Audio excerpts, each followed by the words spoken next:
भीतीच वाटते महाराज. भीती वाटणं हा जीवाच्या अंतःकरणाचा स्थायी भाव आहे आणि याच्या वेगळं जीवन जगणारे अधिकारी पुरुष आहे. आमचे संत आहेत. आमारीच्या दासा काही भय नाही त्रैलोकी. महाराज म्हणतात आम्ही भीती मुक्त जीवन जगतो. भीती कशामुळे वाढते?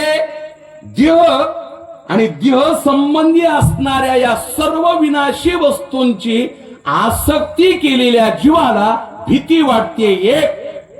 आणि दुसरी भीती वाटते महाराज विकारजन्य जीवन जगणाऱ्या व्यक्तीला. विढाला विढाला विढाला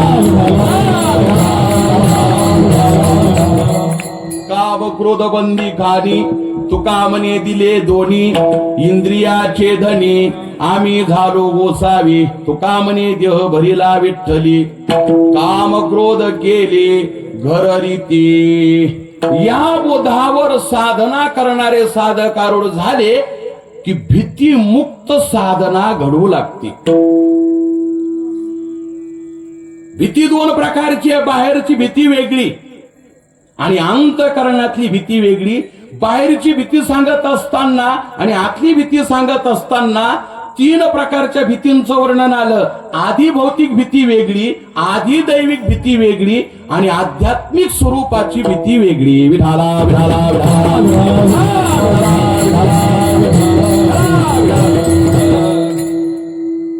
बाहेरची भीती आणि अंतःकरणातली भीती या सर्व गोष्टीवर मात करून भगवंताची साधना करत असतात.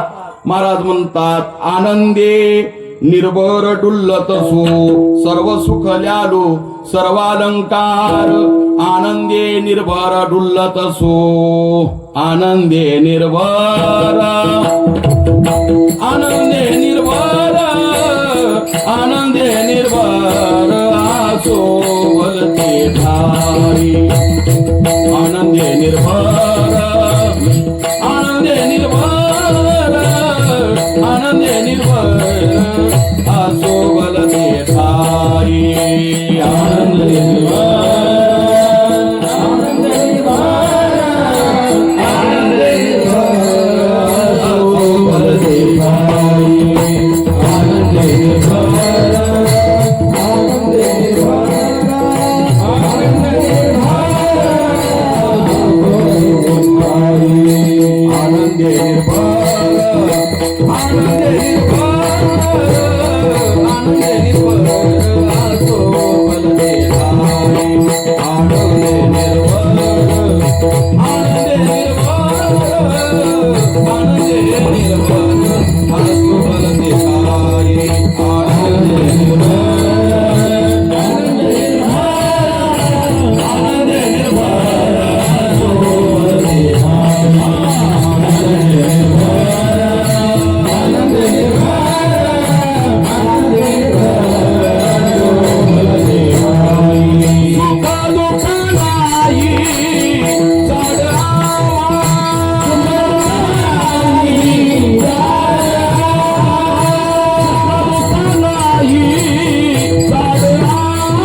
जीवाला भीती वाटते हे वास्तव सत्य.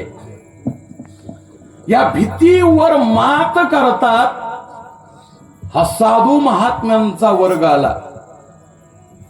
त्यांना भीती न वाटण्याचे कारण सुद्धा संतांनी शास्त्रांनी वर्णन केलेले आहेत. आनंदे निर्भरा सोबलते ठाई, सुख दुःखा नाही चाडा मा, सर्व सुखल्यालो सर्वालंकार, आनंदे निर्भर डुल्लत सु.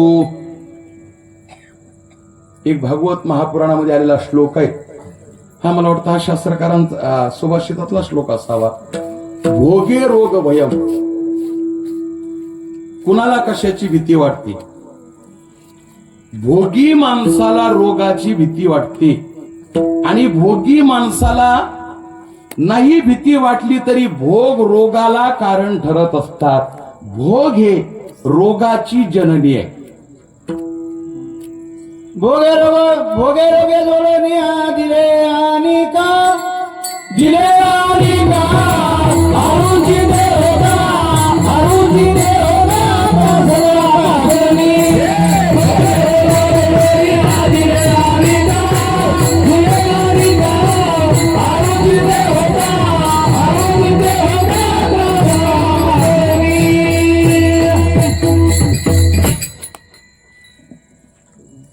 भोगे रोगा जोडून या दिले आणि का आरुचिते हो का आता सकळापासोडी.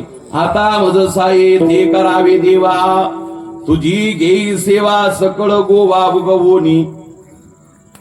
भोग हे रोगाची जननी आहे. आज जे 60च्या 70च्या वयोगटाच्या पुढची मंडळी आहे त्यांना तुम्ही आपल्या या मंदिरापासून बस स्टँड कडे जर तुमची मोटरसायकल निघाली त्यांच्या शेजारी उभा करा आणि त्यांना म्हणा दादा बसा गाडीवर, चला मी तिथपर्यंत येतो तुम्हाला.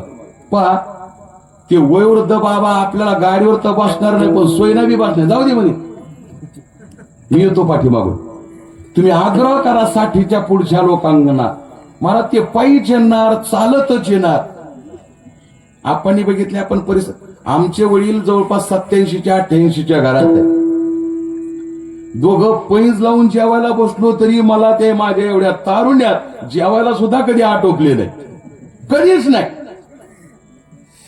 त्यांनी सांगितलं तुम्ही मारा लोक ढिले राहता. मी ताकद लावून जेवायचो त्यांच्या सोबत, नाही आटोपले. आपलं जेवण तरी काय म्हणत, आपल्या जेवणात चोचले तरी किती आहेत बघा ना. चटणी घे त्याच्यावर तेल लागतच. जीवाला चावली भोजना तर दिवस चालू आहे काकड्यातून. दुग्ध घृत शर्करा पक्वाना. परिणाम जेवण झालं की दुसऱ्या दिवशी सकाळी ऍसिडिटी. काही बाजरं तर खातानाच गुलाबजामुन खातात मदत टाकवा ऍसिडिटीची गोळी खाताली घ्या. भोग हे रोगाची जननी आहे. भोगे रोग भय. भोगी माणसाला रोग जडत असतात. वर्णन करतात कुलवान माणसाला आपलं कुल भ्रष्ट होण्याची भीती असते. भगवंत समोर सांगण्याकरता कृष्ण परमात्मा अर्जुन समोर उभे आहेत. भगवंताचे शब्द आहेत शिदंती मम गात्राणि मुखंज परिशुष्यती व्यपतुश्च शरीरे वे रोमहर्षश्च जायते. देवा मला युद्ध करणं शक्य नाही. का? त्यातली अनेक कारण सांगत असताना एक कारण परमात्म्याच्या मुखातलं आलं. आमच्या परिवारातले सर्व पुरुष मरण पावल्यानंतर आमच्या परिवारामध्ये वर्णसंकर होईल आणि ज्या कुटुंबामध्ये वर्णसंकर होतो तो परिवार, तो घराणा, ते कुळ नरकाचा अधिकारी ठरत असतं. संकरो नरकायैव कुलज्ञानां कुलश्च पतंती पितरो हे श्याम लुप्त पिंडोदक क्रिया. कुलवान व्यक्तीला कुलभ्रष्ट होण्याची भीती असते. अर्जुनांचं उदाहरण आहे. द्वापार युगातील पुन्हा दुसरं उदाहरण आहे. कृष्ण परमात्म्याला बघितलं आणि परमात्म्याला बघितल्याच्या नंतर मनाने परमात्म्याशी एकरूप झालेल्या अविवाहित कुमारी गवळणीचं आलेलं चिंतन ज्ञानोबराय करतात. या ते कुळ माझे गेले कोणी, हा या ते कुळ माझे, या ते कुळ माझे गेले कोणी, माझे कुळ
रतलिये.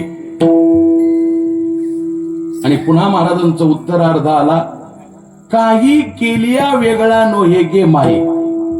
मी तया गोवळा रतलिये ही मिलन अवस्था. साधकाला मिलन अवस्था प्राप्त झाल्यानंतर प्राण गेला तरी चालेल, काही केलिया वेगळा नोहे गे माये. विठाला विठाला विठाला. अर्जुनजीला कुल क्षयाची भीती आहे, हे उदाहरण मी तुमच्या कानावर टाकलं. कृष्ण परमात्म्याशी रत झालेल्या गोकुळातील गवळणीची उत्तम पद्धतीची अवस्था ज्ञानोबरायांनी वर्णन केली. आणि तिसरं उदाहरण घ्या, कुलच्युत भयम. कुलवान माणसाला आपलं कुलच्युत होण्याची भीती असते, ते जपत असतात. थोडासा प्रसंग विरोधाभासातलाय. आपल्या अनेक महिला संत होऊन गेल्या आणि त्यातल्या एक महिला संत आहेत श्री संत मीराबाई. मीरा के प्रभु गिरिधर नागर. गळ्यामध्ये विणा घ्यायचा, हातामध्ये चुपड्या घ्यायच्या, पायामध्ये घुंगर बांधायची. बघ घुंगरू बांध कर मीरा नाची रे. आता गळ्यातच विना कहून सांगितला का माहित, अलीकडे बरेच जण लटकायला लागले बरं का. मी लहान आहे, मी लहान आहे, मला काय सांगू मी, सांगण्याचा अर्थ राहिला नाही. कोण ऐकन कोणाच, कोणाच ऐकत नाही. पण तुम्ही किती लायकीचे आहात कीर्तन करून हे समोरच्याच्या लक्षात येतं. विठाला विठाला मला भगवत दर्शनाचं माध्यम आहे विना. माझा अनुभव सांगतो व्यासपीठावर, ऐकलं पाहिजे माणसाने. सर्वच कीर्तनकारांना कळतं असं नाही. यातले काही अधिकारी माणसं असे असतात. आमच्या महाराजांचं जयराम बाबांचं पाठात एक वाक्य असायचं बाबांचं, कोण जाणे कोणा घडे उपासना, कुणाच्या भक्तीला कधी हिनवू नये. बाबा सांगायचे, कोण कशी भक्ती करत असेल सांगता येणार नाही. जोगदन माऊलींचा मठ आहे पंढरपूरला, आणि माऊलींचे वडील आहेत बघा 90च्या घरात आहे. या माऊलींचे वडील माझ्या कीर्तनासमोर बसलेले होते. आम्ही रात्रीला प्रदक्षिणाला गेलो दशमी दिवशी, आणि सकाळी काकडा सुरू केला. सकाळी महाराजांनी मला कीर्तन करायला लावलं.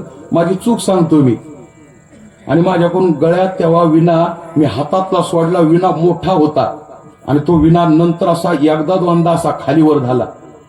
मला त्याने आवाजावत नाही घातलं, म्हणे ए विना नीट धरणा. बोलणारे पाहिजेत महाराज, असे बोलणारे नाही.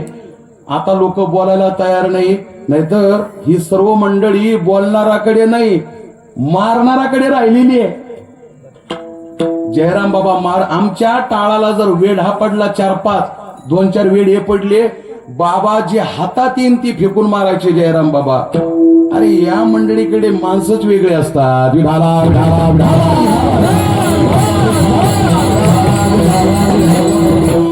सद्गुरु जोग महाराज वारकरी शिक्षण संस्थेची प्रणालीच आहे. आपण जपलं पाहिजे, आपण या गोष्टी सांभाळल्या पाहिजे.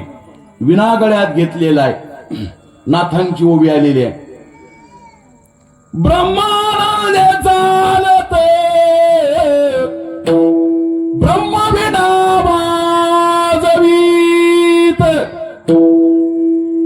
ब्रह्मनाम मुखी गात नारायण दुसरा.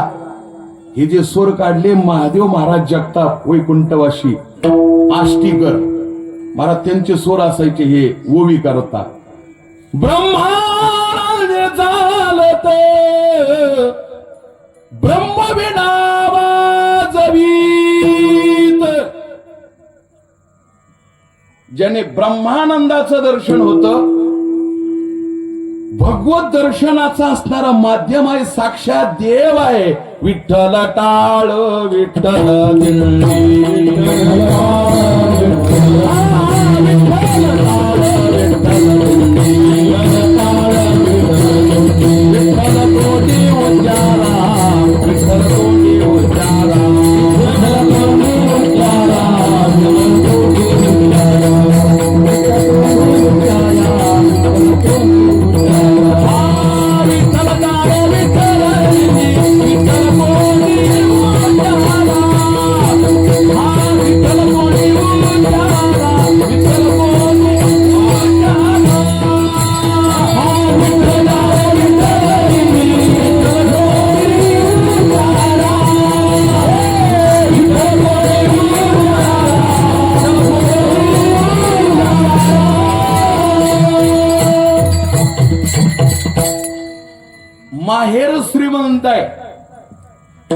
आणि सासर सुद्धा त्यामुळे श्रीमंत मिळालं.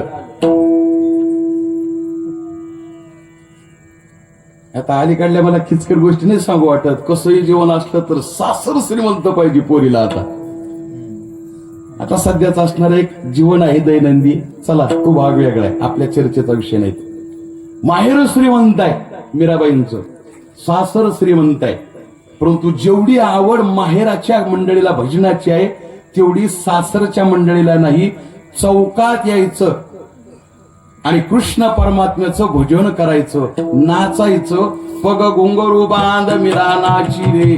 सासरू अश्विनी स्त्री आहे, अत्यंत स्वरूपवान आहेत मीराबाई, तारुण्य आहे आणि कृष्ण परमात्म्याचं भजन करतात. श्रीकृष्ण गोविंद हरे मुरारे हे नाथ नारायण वासुदेव.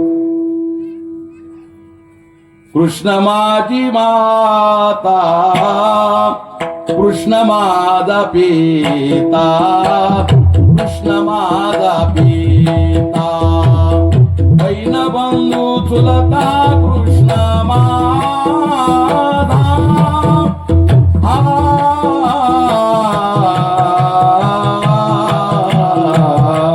सारखं कृष्ण परमात्म्याचं चिंतन करतायत, भजन करतायत.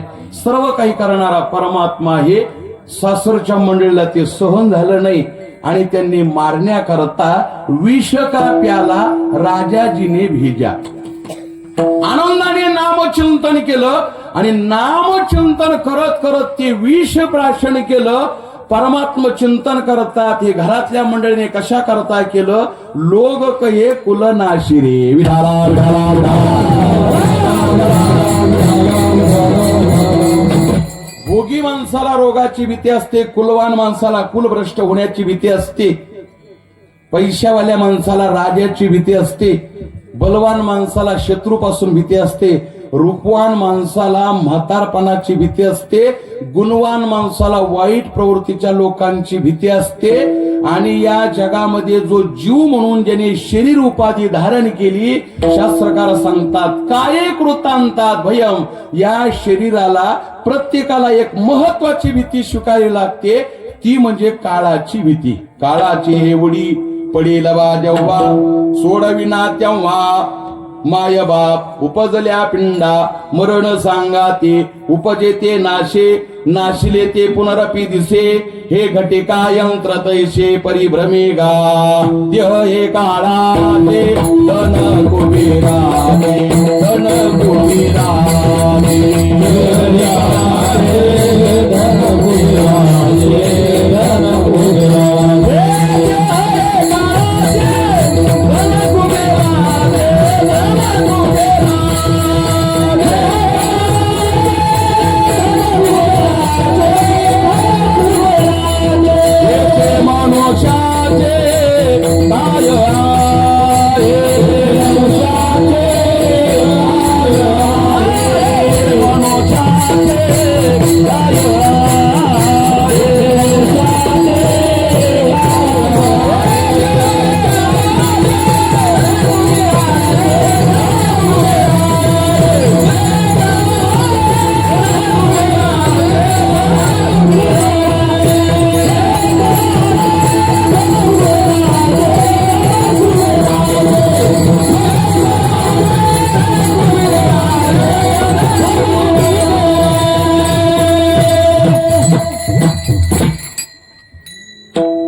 ज्याने शरीर धारण केलं, सर्व वस्तू भयावा जीव, या जीवाने देह उपाधीचा स्वीकार केला आणि या देहाकरता शास्त्राने सांगितलं त्याचा ज्या दिवशी जन्म झाला त्याचं मरण निश्चित केलेलं आहे. काळाची भीती प्रत्येकाला आहे. शास्त्रामध्ये एक श्लोक आला, भेको धावती तंच धावती फणीम सर्पम शकी धावती व्याघ्रो धावती केकिन विधिवशात व्याधोपितम धावती. स्वसहार साधन विदो सर्व जडा व्याकुलाः कालस्तिष्ठती पृष्ठतक कचधरक्केना भिनो दृश्यते. आपल्या संप्रदायामध्ये भरतृहरी नावाचे ऋषी होऊन गेले आणि त्यांनी सांगितलं काही काळ दृश्य स्वरूपातला असतो आणि काही काळ अदृश्य स्वरूपातला असतो. चला, दृश्य अदृश्य अटॅक आला, हार्ट अटॅक आला, ज्याला मेजर अटॅक म्हणतात, पहिल्यांदाच आला आणि माणसाला क्षणार्धात निघून गेला, घेऊन गेला. हा अदृश्य स्वरूपाचा काळ वर्तमान काळात. आणि दृश्य स्वरूपाचा गाडी समोरून आली, योगायोगाने 100 फुटावर आहे, पण तिचं टायर सटकलं. गाडी एका बाजूला गेली, टायर आलं याच्या अंगावर आलं, याला आलेलं दिसलं आणि तो आला म्हणेपर्यंत टायर येऊन अंगाला धडकलं आणि याला त्याच्यात मरावं लागलं. अदृश्य स्वरूपाचा काळ. विठाला विठाला विठाला.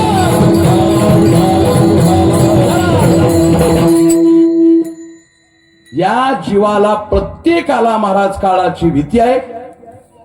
अनेक प्रकारच्या प्रत्येकाला भिन्न भिन्न स्वरूपाच्या भीती शास्त्राने सांगितल्या.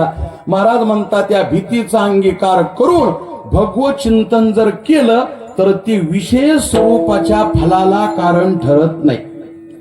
13व्या अध्यायामध्ये साधकाने भक्ती करत असताना कशा पद्धतीची करावी आणि साधू पुरुष कसे भक्तीवर आरूढ असतात अशा अर्थाचा गोड श्लोक आला.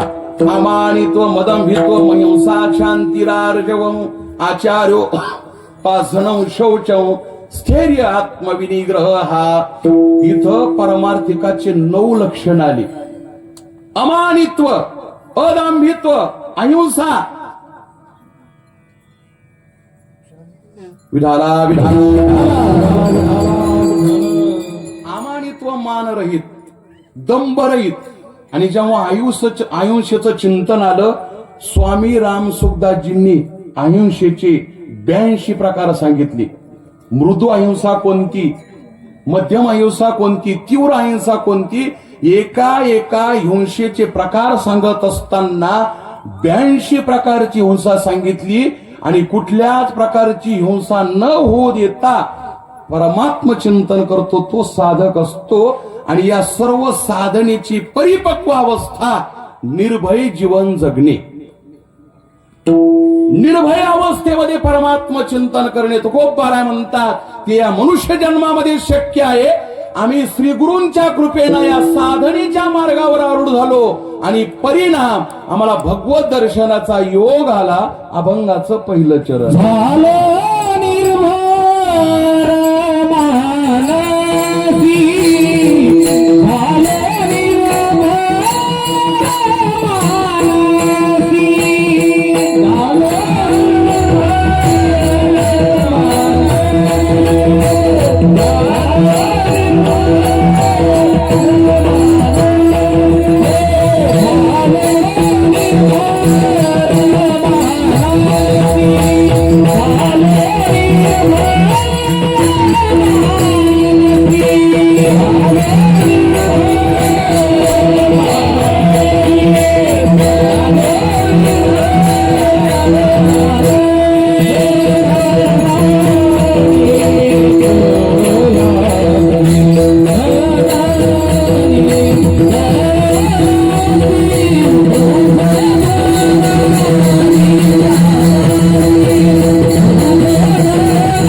लहान लेकरा करता एकदा टाळ्या वाजून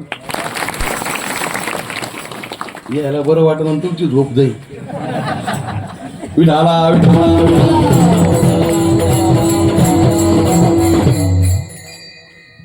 काय बघा बऱ्याच जणांना माहिती आता फक्त 10 मिनिटं झाली चिमणे मारायची. या 8:30 ते 10:30 वेळचं असं कठीण झालंय. एक ते 8 ते 10 पाहिजे नाही तर 7 ते 9 पाहिजे. 8:30 ते 10:30 10:30 कीर्तनकार कीर्तनच सोडिनार. तुम्ही अजून अनुभव घ्या. 11च वाज म्हणजे मी वाजून नाही देणार पण 11च वाजायला लागले मारा. ते उरकतच नाही कसं करू. 10:30 थांबायचंच आपल्याला वेळेवर. बरोबर 8:30 प्रारंभ झालेला आहे. अभंगाच्या पहिल्या चरणात महाराज म्हणतात, झालो निर्भर मानसी मनवनी कळलासी. भगवत दर्शनाच्या परमात्म स्वरूपाच्या किंवा आत्मदर्शनाच्या अनेक अंगापैकी एक अंग आहे साधकांचं निर्भय नावाची अवस्था. भगवंताचा 16व्या अध्यायामध्ये प्रारंभ करत असताना पहिला श्लोक आला. 27 लक्षणं सांगत असताना अभयम हे पहिलं पद आलं आणि अभयम पदावर ज्ञानोबरांची खूप गोड उभी आली. पाणी बुडवू ये मिठाते तो मिठाची पाणी आते तेवी आपण जालेनी अद्वैते नाशे भय. साधना करत करत कल्पित जे द्वैत संतांनी सांगितलं याचा निराश झाला आणि अद्वैत अवस्था प्राप्त झाली. एक भाग किंवा भक्ती करता द्वैत स्वीकारलेला आहे. मी भक्त तो देव ऐसे करी. परंतु या कल्पित द्वैताने भक्ती करता करता मी तू पण जाऊ दे दुरी एकची घोंगडी पांगरो हरी. मी माझे आणि तुझे न धरी टाकी परते ओझे भाव बळे फळती बिजे बा परखुमा देवी विठ्ठली. ज्ञानोबराय म्हणतात, जे निर्माण करतो ते अधिष्ठान असतं, निर्माण होणारा आद्यस्थ असतं. ज्या दिवशी आद्यस्थ लोप पावतं त्याला लयरूप निवृत्ती म्हणतात. ज्या दिवशी आद्यस्थ संपतं ते अधिष्ठान स्वरूप झाल्याशिवाय पर्याय नाही असा निसर्गाचा आणि शास्त्राचा नियम आहे. आद्यस्थ हे अधिष्ठान स्वरूप होत असतं. पाणी अधिष्ठान आहे आणि मीठ त्याचा आद्यस्थ आहे. मीठ हे पाण्यापासून निर्माण झालं. ज्ञानोबराय म्हणतात, पाण्याने ठरवलं की आता मला मिठाला बुडवायचंय आणि मिठाने असा प्रयत्न केला, माझं मूळ स्वरूप जर पाणी आहे आपणच स्वतःला पाणी स्वरूप करून घेऊ. पाणी बुडवू ये मिठाते तो मिठाची पाणी याते. तसा आपण परमात्म्याचे अंश आहोत. त्या भगवत चिंतनाने खऱ्या सुखाला आपण प्राप्त होणार आहोत. तेवी आपण झालेनी अद्वैते नाशे भय. भीत नाही आता आपुल्या मरणा आता भय नाही. ऐसे वाटे दिवा घडलिया सेवा समर्थाची आम्हा भय चिंता नाही दाख. जन्म मरण काही एक हरियाला हाता मग कैची भय चिंता. बरियाचा अंग संग झाला नाही भय चिंता तो कामनी. निर्भय व्हावं लागतं. आता तुमचं तुम्ही पा. पण वारीला गेलं ना माणूस टाळ ज्यादा जपत नाही. जपत पण ज्यादा नाही. याच्या खांद्यावर दे त्याच्या खांद्यावर दे पिशवीत ठेवी ओळकुटीत घालून ठेवलं नाही. आज काय भजनाचं काम नाही. आज नुसतं पुनच पाहत चालायचं. बरं वा घ्या पुन्हा पाहायला आला काय तू. काय रताळेपणा करतात लोक. विठाला काही तर सासवडला दिंडे पुण्यातच दुकानाने फिरत येत. 2-2 होत बिस्किटच्या पुड्याच्या घरी आणते. बहादुरकी पहा बहादुरकी. भगवंताची भक्ती करत करत महाराज निर्भय अवस्था प्राप्त होते. आपण दिंडी चालत असताना ज्याचं त्यांनी शोधा. पण माणूस सर्वात जास्त निर्भय सारावर जरी झालं, भजनावर कपड्यावर कधी कधी जेवणावर. पण मला वाटतं आपलं जे पॉकेट आहे त्या वळकुटीला खिशे असते आणि त्याच्यात बरोबर खिसा आपण शर्ट आत ठेवलं का डायरी बरोबर आहे का. याचा अर्थ असा आपण आपल्याकडे जे 2000-4000 आहेत त्याच्याबद्दल निर्भर नाही. 5000 रुपये जर आपल्याला निर्भर होऊ देत नाही तर देव खूप लांबची गोष्ट आहे. विठाला विठाला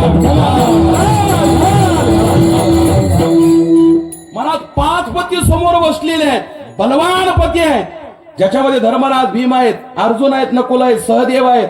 पहिल्यांदा हे माझे रक्षण करतील असं वाटलं, आणि आता मात्र गयावया करू लागल्या. कोठे गुंतला द्वारकेच्या राया, देव आले, रक्षण केलं. रडू लागली द्रौपदी माता. कृष्ण परमात्म्याने मानलेली बहीण गळ्यात पडल्या, हंबरडा फोडू लागल्या. देवा, अरे माझं रक्षण करायचं होतं, मग एवढी अगोदरची फजिती का केली? सांगितलं, द्रौपदी ही चूक तुझी आहे. तुला पहिल्यांदा वाटायचं हे समोर पती बसलेले आहेत, भीष्म समोर आहे, द्रोण समोर आहे, आणि दुर्योधन दुःशासन काय करतील? दुर्योधन दुःशासन भीष्माला आणि धर्माला ऐकत नसतात. तेव्हाची ही ना आताची ही. विधाला विधाला ऐक, तुझा पहिल्यांदा त्यांच्यावर विश्वास होता म्हणून तू माझं वजन केलं नाही. ज्या दिवशी तुझ्या लक्षात आलं हे कामाला येणार नाही, तुका म्हणे तुला सोडविना कोणी एका चक्रपाणी वाचून या बोधावर आरूढ झाल्याशिवाय देव रक्षण करत नाही. मी तात्काळ आलो आणि तुझं रक्षण केलं. जेवढे हातगावे आपल्या खाली, आमच्या गुरुपिंपरीच्या खाली माझी रामकथा होती, उन्हाळ्याची दिवस होती. आता कथा असल्यानंतर धांडगे महाराज सारखं मी बाहेर जाण्याचं टाळतो. मग तिथला टाळ का घेणं ना, थांबायचं महाराजांनी. अगदी एक जणाचं लाकडी मकान चालू होतं 50 खणाचं, पण ते व्यवस्थित बांधकाम झालेलं नव्हतं, नुसतं चालू होतं काम. उन्हाळ्याचे दिवस असल्यामुळं बरेच जण वर झोपायला गेले. आता ते बरेच जण स्टील बॉडीचे होते. आमचा नंबर आला.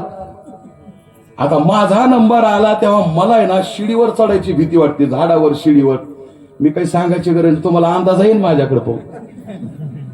आता ती लाकडी शिडी आणि ते 2-3 आडव्या काठ्या बांधलेल्या, त्या बांधणाऱ्या अशी घोडीची ते काठ्याने बांधते त्याला, काठ्याची दोरी.